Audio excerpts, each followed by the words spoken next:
성경에 나오는 예수님의 족보가 갖는 의미. 성경에는 예수님의 족보가 두 개가 나옵니다. 첫 번째가 마태복음 1장의 족보이고 누가복음 3장의 족보입니다. 마태복음의 족보는 아브라함에서 시작해서 다윗의 아들 솔로몬을 거쳐 예수님의 계부인 요셉으로 흐르는 족보이고, 누가복음의 족보는 예수님에서 시작해서 예수님의 어머니인 마리아로, 그리고 솔로몬의 형 나단을 거쳐 아담과 하나님에게까지 이르는 족보입니다. 성경은 이 두 사람의 족보를 통해서 하나님께서 어떻게 아담으로부터 죄를 지어 저주받은 남자와 관계없는 여자의 후손을 준비하는지에 관한 하나님의 지혜를 성도들에게 알려주고 있는 것입니다. 그 두 족보는 다윗의 아들 솔로몬과 솔로몬의 형인 나단에서 둘로 갈립니다. 마태복음의 요셉 족보에 나오는 사람들은 솔로몬의 후예들이고, 누가복음의 마리아 족보에 나오는 사람들은 솔로몬의 형인 나단 왕자의 후예들입니다. 지금부터 하나님께서 창세기 3장 15절에서 약속하신 여자의 후손인 예수 그리스도를 탄생케 하기 위해 어떻게 태초부터 역사를 끌고 가는지 보겠습니다. 솔로몬은 다윗의 뒤를 이어 왕이 된 사람입니다. 그러나 원래 법적으로는 솔로몬의 형인 나단이 왕이 되는 것이 맞습니다. 그러니까 나단의 후손은 법적인 왕통입니다. 만일 솔로몬이 자식이 없이 왕위를 물러나게 되고 그 형인 나단에게 자식이 있었다면 법적으로 나단의 자식이 왕이 되어야 하는 것입니다. 그게 법적인 왕통입니다. 그러므로 나단의 후손인 마리아는 법적인 왕통이었던 것입니다. 그러나 솔로몬은 실제적으로 아버지로부터 왕위를 이어받았습니다. 따라서 솔로몬의 후손은 법적인 왕통은 아니지만 실제적 왕통이 된 것입니다. 마리아의 남편인 요셉은 실제적 왕통의 사람이었습니다.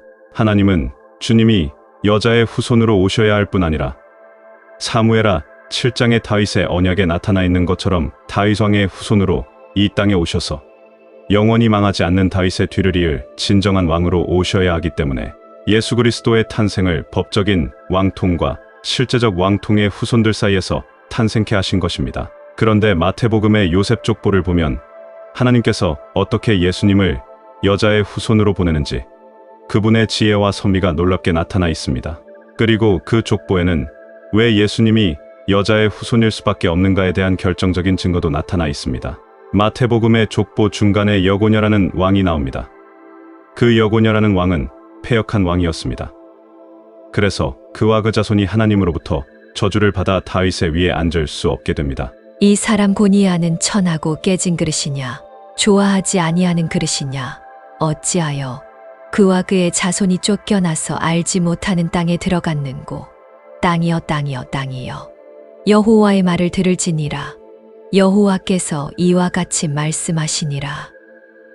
너희는 이 사람이 자식이 없겠고 그의 평생 동안 형통하지 못할 자라 기록하라. 이는 그의 자손 중 형통하여 다윗의 왕위에 앉아 유다를 다스릴 사람이 다시는 없을 것임이라 하시니라. 예레미야 22장 28절에서 30절. 실제로 여고냐의 7 아들 중에 누구도 왕좌를 차지하지 못했습니다. 왜냐하면 여고냐와 그 7 아들은 모두 바벨론의 느부갓네살 왕에게 사로잡혀갔기 때문입니다. 그런데 예레미야는 그렇게 하신 분이 바로 하나님이라고 증거하고 있습니다. 마리아의 남편인 요셉은 실제적 왕통인 솔로몬의 후손이기는 했지만 여고냐 때의 저주를 받아 왕이 될 수 없는 족보에서 탄생한 사람입니다. 그래서 주님은 요셉의 아들로 오시면 안 됩니다. 왜냐하면 여고냐 이후로는 그 족보에서 왕이 나올 수 없기 때문입니다. 그러나 성령으로 잉태되셔서 요셉의 양자가 되어야 실제적 왕통의 자격을 갖출 수가 있었던 것입니다.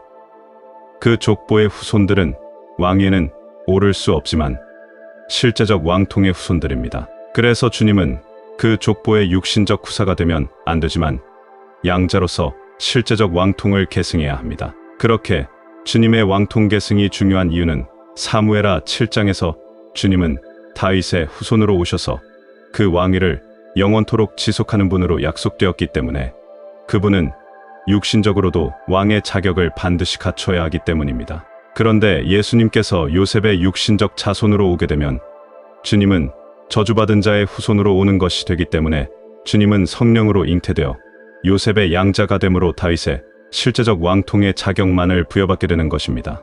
아울러 예수님은 솔로몬의 형인 나단으로부터 이어지는 법적인 왕통의 계승자인 헬리와 마리아의 후손, 즉 여자의 후손으로 오심으로 말미암아 법적 왕통의 자격도 갖게 됩니다. 그러니까 주님은 법적으로도 실제적으로도 사무엘하 7장의 다윗의 언약을 만족시킨 분이고, 영적으로도 창세기 3장 15절부터 이어져 내려오던 하나님의 언약을 만족시킨 진짜 왕인 것입니다. 하나님의 뜻을 이루기 위해 이 땅에 인간의 몸을 입고 왕으로 와야 하는 주님께서 어떻게 저주받은 자들의 후손으로 오지 않고도 인간으로 올 수 있으며, 어떻게 여자의 후손이 될 수 있는지, 그리고 어떻게 실제적 법적 왕통을 계승하는 다윗의 왕위를 잇는 왕이 되는지, 역사에 담겨진 하나님의 지혜가 매우 놀랍습니다. 창세기 3장 15절의 여인의 후손이라는 단어 속에 이스라엘의 전체 역사가 다 들어있는 것입니다. 그러니까 이 역사 속에서 일어나는 모든 사건은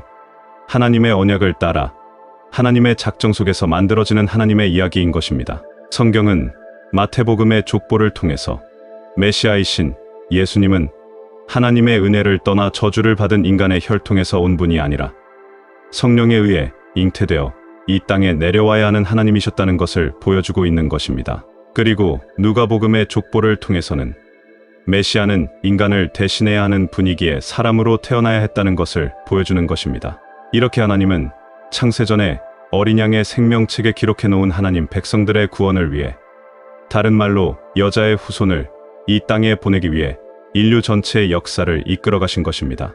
그리고 다시 그 여자의 후손을 이 땅에 보내셔서 영원한 심판을 하기 위해 지금도 이 역사를 끌고 가고 계신 것입니다. 성경 속 예수님의 족보에 대한 깊이 있는 묵상을 통해 하나님의 구원 계획과 예수 그리스도의 중요성을 알아야 합니다. 앞으로 이런 접근 방식으로 성도들이 성경 내용을 더 깊이 이해할 수 있기를 바라며 신앙생활에 대한 통찰이 생기시길 바랍니다.